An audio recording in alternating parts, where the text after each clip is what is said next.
Okay, we have started with the recordings. आज recording का ये भी नहीं आया, this meeting has B recording करके भी नहीं बोला गया. ओके चलो कोई बात नहीं. See we have to start with the new topic now. We have completed our trade cycle. Sorry, we have completed our trade cycle. Then again, aggregate demand and aggregate supply function. That all part we have seen. Now we have to start with the new concept that is about the consumption function. And as per your textbook, this is your chapter number 6. Okay.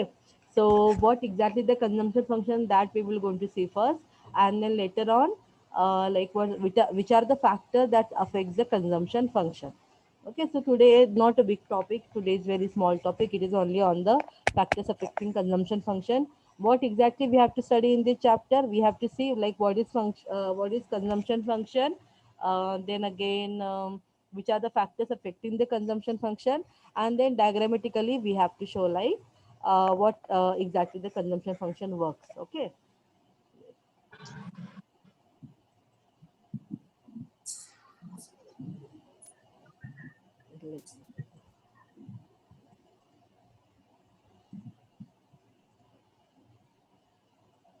Okay.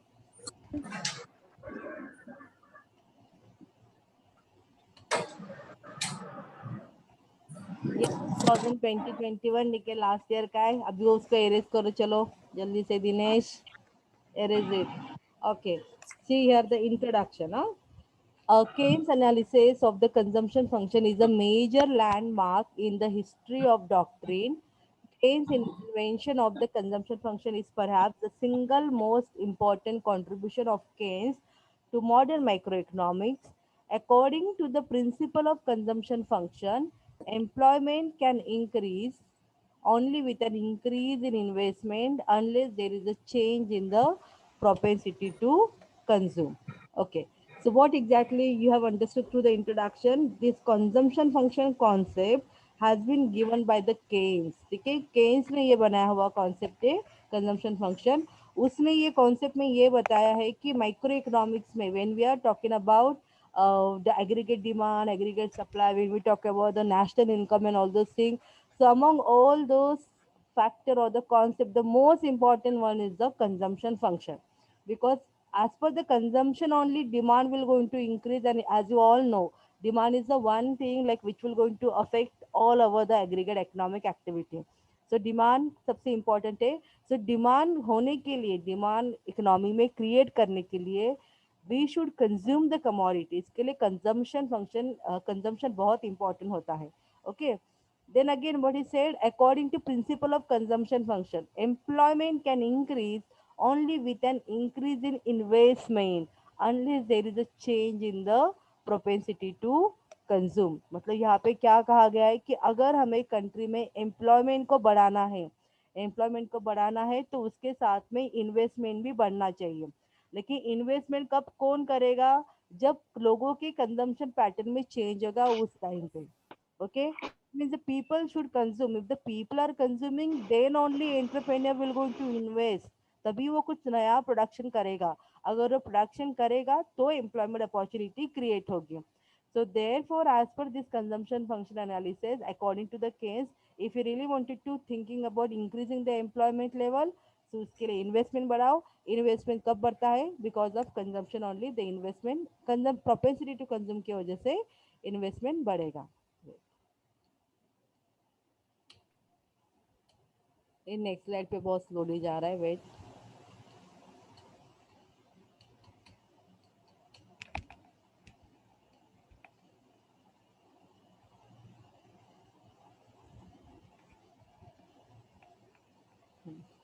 Next है यहाँ पे meaning of consumption function.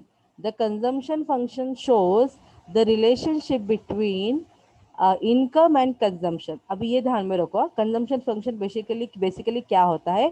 Consumption function basically showing the relationship between income and consumption. मतलब income बढ़ेगा उसके according consumption कैसे बढ़ेगा. So generally we से कि as per the income the consumption is increasing. लेकिन कभी कभार क्या होता है, जैसे हम लोगों ने एग्रीगेट डिमांड में देखा था कि इनकम तो बढ़ता है लेकिन उसके साथ पे डिमांड भी बढ़ेगा, लेकिन डिमांड जो बढ़ता है वो थोड़ा सा डिमिनिशिंग रेट पे बढ़ता है. So that we have to explain here कि इनकम कितना बढ़ेगा, मतलब इनिशियली क्या होता है कि इनकम बढ़ेगा उसके अकॉर्डिंग कंजम्पशन बढ़ता है, लेटर ऑन दोनों का रेट सेम हो जाता है, उसके बाद में वो डिमिनिशिंग रेट में आ जाता है. So that's what it, consumption function basically shows the relationship between income and consumption. Keynes called it the propensity to consume. What do you mean by the propensity to consume, student? Propensity मतलब क्या होता है बताओ मुझे. In general meaning, what do you mean by the propensity? कौन बता पाएगा मुझे? Propensity क्या होता है? Yes.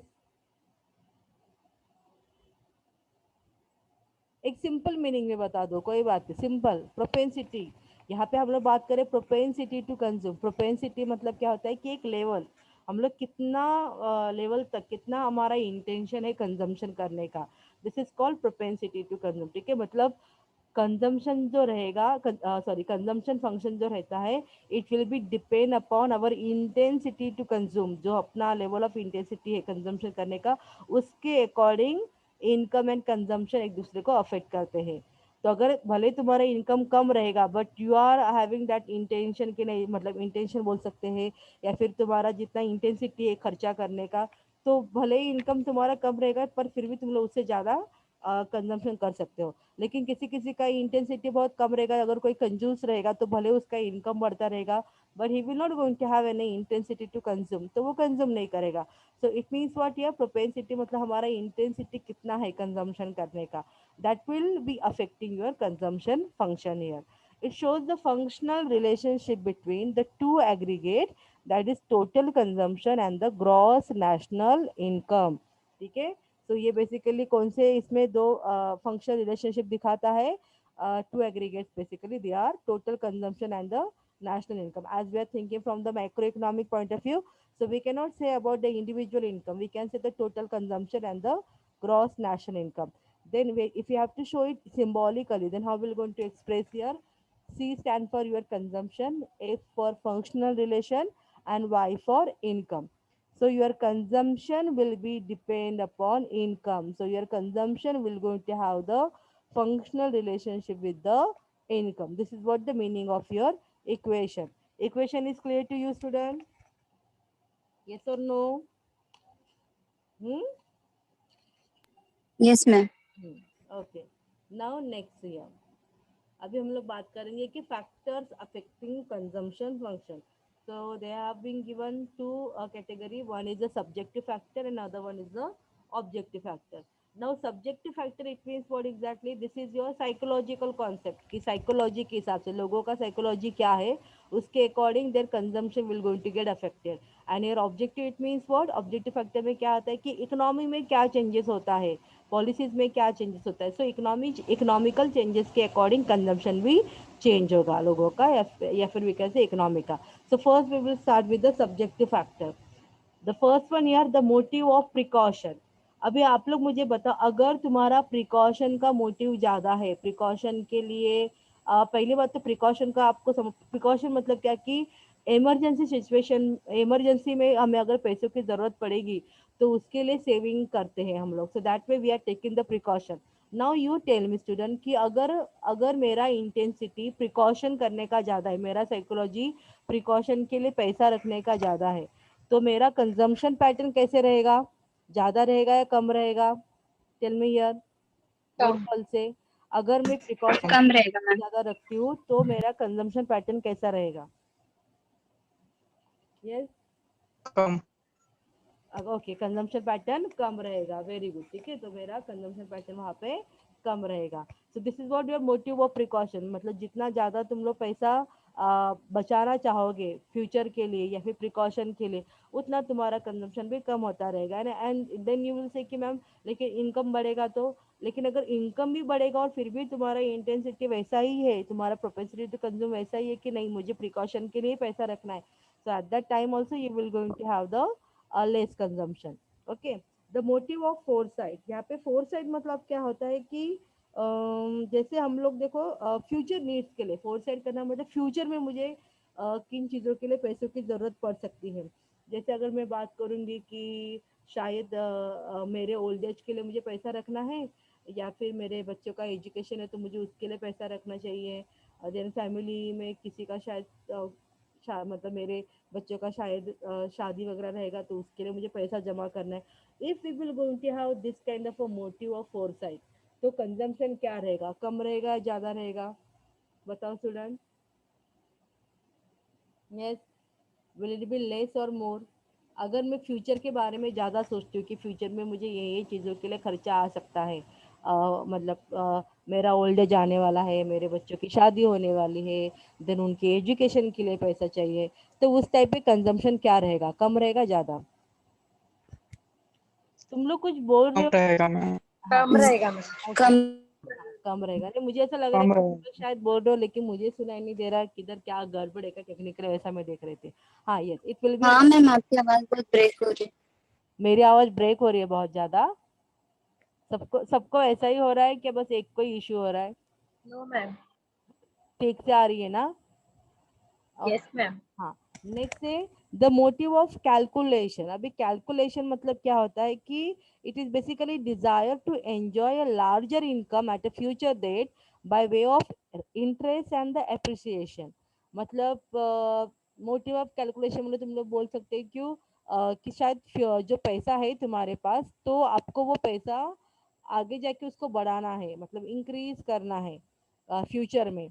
मतलब क्यों इंक्रीज करना है, क्यों, मतलब आप बोलते हैं ना कैलकुलेटिव होते हैं कि किसी किसी को प्रेफरेंस रहता है कि नहीं, FD and RD in the bank will be safer side, तो वहाँ पे थोड़ा सा मतलब व्हाट वी कैन से पैसा ज़्यादा होता है. किसी किसी का कैलकुलेशन का भी अलग रहता है, नहीं वो एफडी और आरडी में कितना पैसा बढ़ेगा अगर डालने के बाद भी. I think the better way is to take a risk and invest into the share market and all.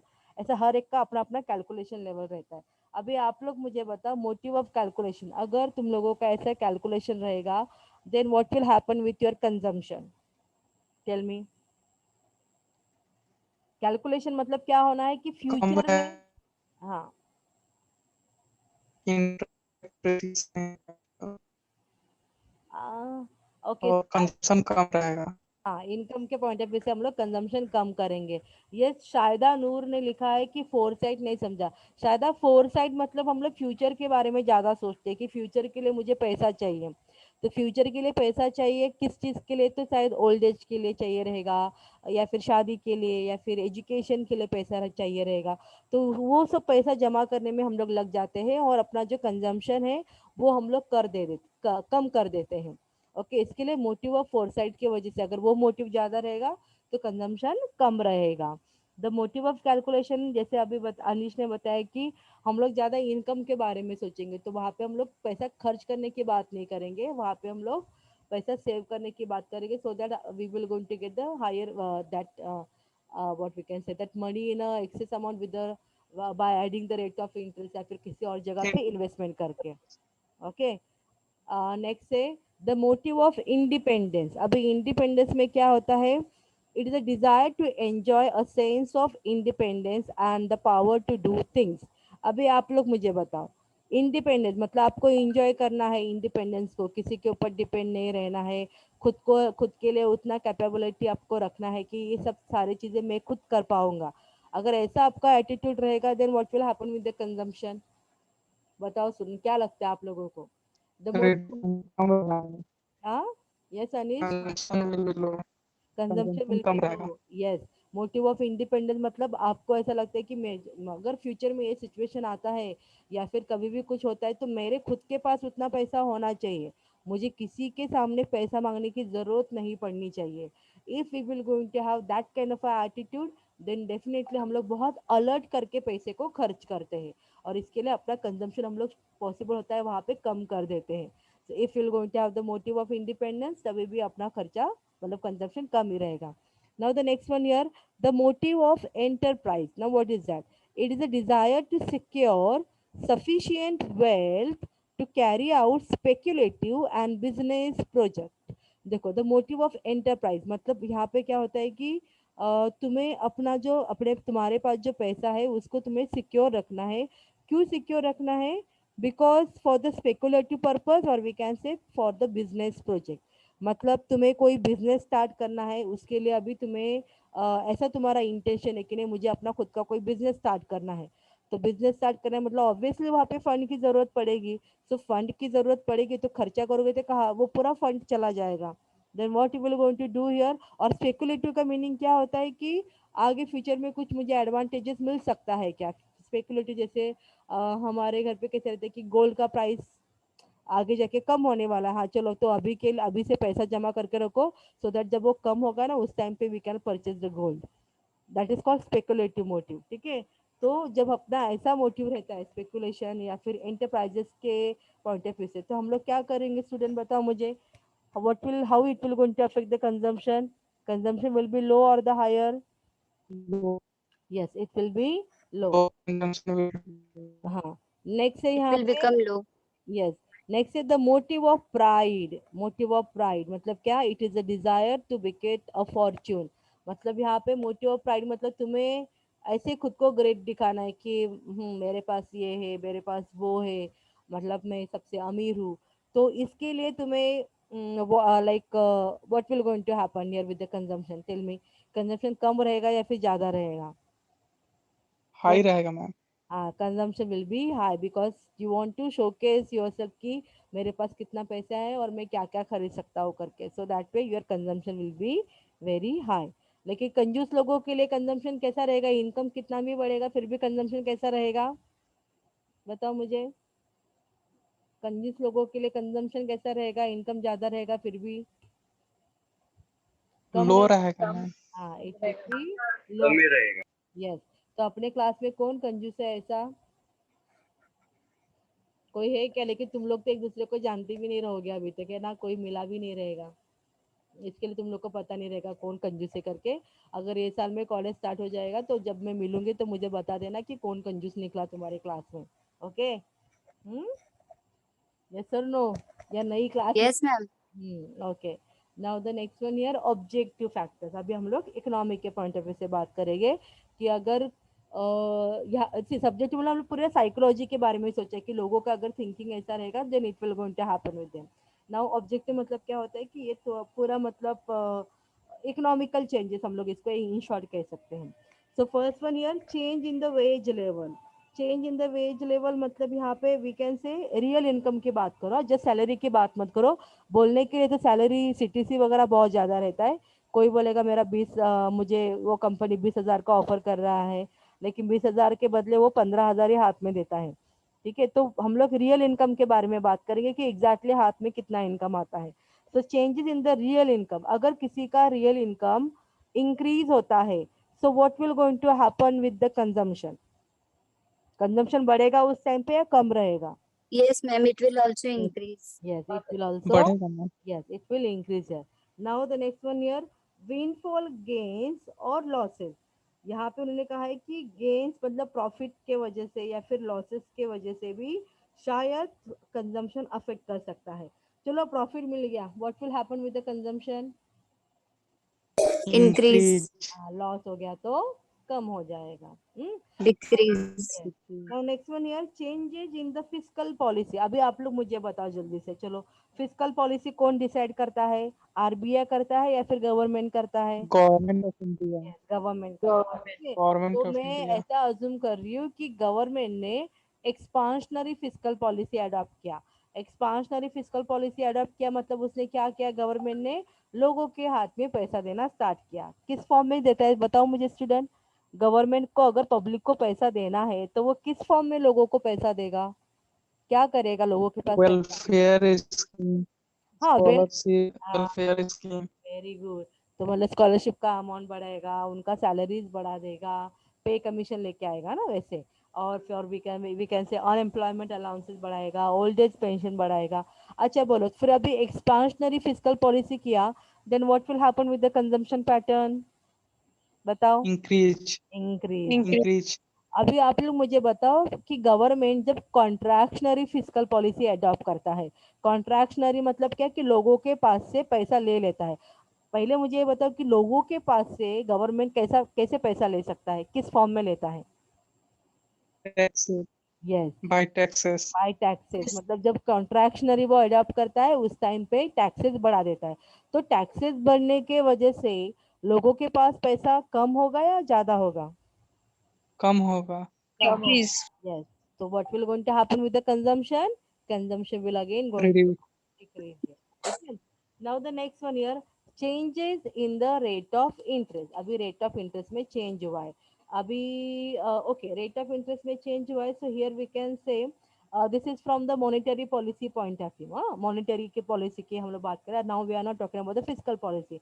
Monetary policy में RBI ने decide किया कि rate of interest increase करो. तो रेट ऑफ इंटरेस्ट इंक्रीज करने के वजह से लोग पैसा सेविंग करेंगे या लोग ज्यादा लोन डिमांड करेंगे. Saving Savings. करेंगे. लोग क्या करेंगे? सेविंग करेंगे. सो लोन नहीं डिमांड करेंगे. ठीक है. सो सेविंग करने की वजह से उनका कंजम्पशन क्या होगा? कम होगा या ज्यादा होगा? लो कम. लो होगा ma'am. Yes, very good. And at the low rate of interest, the people will going to demand the money. They will going to take it in the form of loan. और वो लोग वहाँ पे expenditure ज़्यादा करेंगे. Okay. Now the next one here, changes in the net income. Changes in the net income मतलब क्या बोलते हैं हम लोग यहाँ पे कि changes in accounting practices with the respect to depreciation. ऐसा यहाँ पे अभी नेट इनकम, अगर नेट इनकम लोगों का बढ़ गया मतलब वहाँ पे डिप्रिसिएशन वगैरह नहीं है और नेट इनकम उनका अच्छा है वहाँ पे, तो उस टाइम पे सिचुएशन क्या रहेगा? Consumption will going to increase. लेकिन अगर डिप्रिसिएशन वहाँ पे होता रहेगा then there consumption will going to fall at this point. ठीक है. Again Yes. और एक चीज है यहाँ पे है changes in expectation. Changes in expectation मतलब लोगों को ऐसा लग रहा है, but I think this could be come in to the psychological point of view. Expectation and all we cannot take it in the objective one. So, okay, so that's it for your factors affecting consumption function. How do you find it? Is that easier one or the difficult one? Hmm? समझे आपको? कीजिए. Yes, ma'am. हाँ, चलो अभी मैं आपका एक revision लूंगी और लेट मी से कि तुम लोग को कितना ये टॉपिक समझा है. अभी आप लोग मुझे बताओ कि when I am saying about the consumption function, तो ये जो कंजम्पशन फंक्शन कॉन्सेप्ट है ये कौन से इकोनॉमिक्स ने दिया हुआ है? Keynes. Yes, very good. Keynes ने दिया है. Very nice. ठीक है. And consumption function basically talks about two factor relation. Can you tell me which are these two factors? Demand and supply. सब Now, demand and supply कैसे? कौन से दो फैक्टर्स के बारे में बात कर? Subjective and Subjective and objective. नहीं, देखो जब मैं कंजम्पशन फंक्शन की बात करूंगी तो मैं वहां पे ऐसे बताऊंगी कि consumption function shows the relationship between Income and consumption. Yes Income and yes income and consumption. तो ये दो फैक्टर्स के बारे में ज्यादा बात करते हैं कि ये दोनों फैक्टर एक दूसरे के साथ कैसे रिलेट करते हैं. ओके. नाउ टेल मी, अगर मुझे इक्वेशन वाइज उसको एक्सप्लेन करना है, एक्सप्रेस करना है, तो क्या इक्वेशन है? बता पाएगा कोई मुझे? What is the equation of consumption function? C is equal to F हाँ, bracket 1. bracket y. Very good. C is equal to F into bracket y. So C stand for, tell me here, C stand for, consumption. F, Consumption. F stand for, Consumption. F stand for, F for what? Saving. No, no, F. F stand for, Function. yes, function. And Y stand for, Income. yes, very good. Mhm. ठीक है. Subjective factor में कोई मुझे बता पाएगा? Any 2-3 points whichever you remember. Subjective factor. Pride. हाँ, pride, pride. enterprise, हाँ, pride and then enterprise again and एक प्राइड बोला, दूसरा enterprise. Independent. हाँ इंडिपेंडेंट. ठीक है, चलेगा. और okay okay, I'll take out the name here. Saba, can you? Saba Shaikh. Yes Saba. अच्छा, तुम लोग को ऐसे नाम से बोलेंगे तो कोई अनम्यूट नहीं करता है किसी को. Okay, Sharma Abhishek. Abhishek, can you unmute? Yes, Anshu ने लिखा है motive of precaution. Very good. कोई मतलब मैं किसी का Enterprise. क्या क्या? ओके. Enterprise. Enterprise, ma'am. हाँ, enterprise. Very good, very good. Enterprise also. Okay. तो वहाँ पे क्या क्या थे? Precaution, foresight, then again we can say pride, enterprise, independence or calculation. Okay, now objective factor student, tell me यार objective factor मतलब ये psychological concept हो गया या फिर economical concept हो गया? Psychological. Objective economical ma'am. हाँ, और सब्जेक्टिव मतलब साइकोलॉजी. अच्छा, कितने कितने लोगों Yes. ने वो मूवी देखा है मुन्ना भाई एमबीबीएस? कितने लोगों ने देखा हुआ है वो संजय दत्त का मूवी मुन्ना भाई एमबीबीएस? Yes. देखा या नहीं? देखा है ना? तो वहां पे देखो एक Yes. एक सीन है जहाँ पे एक आदमी रहता है कि जो टोटली कोमा में रहता है. याद है आपको वो कोमा में? हाँ मैम. Yes ma'am. तो तभी उसको Yes, ma'am. हाँ, तभी उसको डॉक्टर क्या बोलता है कि इज द सब्जेक्ट, उसको वो सब्जेक्ट करके बोलता है. तो उस टाइम पे मतलब like that Sanjay Dutt got angry कि उसको सब्जेक्ट क्यों कहा जाता है, वो क्या सब्जेक्ट है क्या करके. But this is basically psychological term रहता है कि किसी भी पेशेंट को वो लोग पेशेंट नहीं कहेंगे तो सब्जेक्ट करके कहते हैं कि ये सब्जेक्ट है करके. सो तभी ये मैं आपको क्यों बता रही हूँ, क्योंकि आपको ये समझे कि सब्जेक्टिव फैक्टर जब आएगा तो आपको वो मूवी का याद आए और आपको समझे कि हाँ मैम साइकोलॉजी की बात करें तो यहाँ पे पूरे साइकोलॉजिकल कॉन्सेप्ट आने चाहिए. ओके, एंड ऑब्जेक्टिव मतलब यहाँ पे we will talk about the economical factor. Economical. Now who will tell me about the 3-4 objective factors कि जो कंजम्पशन फंक्शन को अफेक्ट करते हैं? Yes, who will tell me here? Okay, Net income, हाँ, rate of interest, physical policy. Very good. अच्छा, तो मैंने 2-3 बोला था तो 2-3 ही बोलेगा और ज्यादा नहीं आएगा फिर तुझे, है ना? ऐसा है क्या? ओके, चलो कोई बात नहीं, but that was great. Okay, that was absolutely correct. और कोई बता पाएगा मुझे? Anyone else? चलो वॉलेंटरीली, अदरवाइज फिर नाम लेके बोलते तुम लोग कुछ नहीं रिप्लाई देते हो मुझे, तुम लोग डर जाते हो, इतने डरपोक हो तुम लोग कि ऑनलाइन पे भी बोलने के लिए डरते हो. चलो बोलो ऑब्जेक्टिव फैक्टर में. Wage level, हाँ, ये knowledge. Okay okay. Only your name is what, Viral और Viral? What is your name? Viral. Viral. Okay, Viral. बोलने वाली थी वायरल करके. ओके चलो विराल, वेरी गुड विराल. तूने अकेले ने सारे पॉइंट दिए, बाकी किसी ने भी कुछ भी पॉइंट नहीं बताया ऑब्जेक्टिव का. गर्ल साइड में anyone want to say about the objective factors? Yes, Komal want to say. Komal? नहीं, कोमल को नहीं बोलना है. गर्ल्स में किसी को नहीं बोलना है. Which are the objective factors of consumption function? Girls तो और भी ज्यादा डरपोक निकले. Okay, Aarti come on speak up, you don't write there in the chat box. देखो मैं अभी बॉयज का एक हो गया, अपने गर्ल्स का भी एक टर्न होना चाहिए. Yes, change in physical policy. Very good. और बताओ मुझे, और एक बताओ. Change in rate of net income. Very good. और एक पॉइंट है गर्ल्स में से, क्योंकि बॉयज ने भी 5 पॉइंट बोले, अपना 5 पॉइंट होना चाहिए गर्ल्स. हाँ, रेट ऑफ नेट इनकम में. Very good very good. और कौन सा बाकी रह गया अपना? और एक बाकी रह गया. What is that? Find fall gains और लॉसेस. Very good. चलो हम लोग गर्ल्स भी विनर हो गए. बॉयज में तो एक ही ने सबका सब आंसर दे दिया, लेकिन बाकी कोई बॉयज बोलने के लिए रेडी नहीं थे. लेकिन देखो गर्ल्स ने कितना यूनिटी बनाया और सबने एक एक करके पूरे पॉइंट्स को कवर किया. So very good girls. ठीक है, बॉयज ओके चलो चलेगा बॉयज का भी, लेकिन गर्ल्स ने बहुत अलग अलग लोगों ने मैक्सिमम वहाँ पे आंसर दिए, तो मैं गर्ल्स को ज़्यादा पॉइंट देने वाली हूँ यहाँ पे. Girls are happy? Yes. Yes ma'am. Yes ma'am. हाँ ना, अब बेचारे बॉयज अभी रोएंगे मैम का आंसर देने के बाद भी हमारा साइड नहीं ले रही है. ओके ओके, चलो चलो. Okay, that's it for today student. And Kajal, are you there? Kajal is there today? Yes. हाँ काजल, अटेंडेंस मुझे भेज दो बेटा. हाँ ठीक है. Shall I end the lecture student? Okay okay ma'am. Okay okay, bye bye. कल हम लोग अगर Bye, ma'am. नेक्स्ट लेक्चर में हम लोग डायग्रामेटिकली देखेंगे कि कैसे उसको रिप्रेजेंट किया जाता है करके. ओके चलो, bye okay ma'am. Thank you, ma'am. Thank you ma'am. Bye student, bye. Thank you ma'am.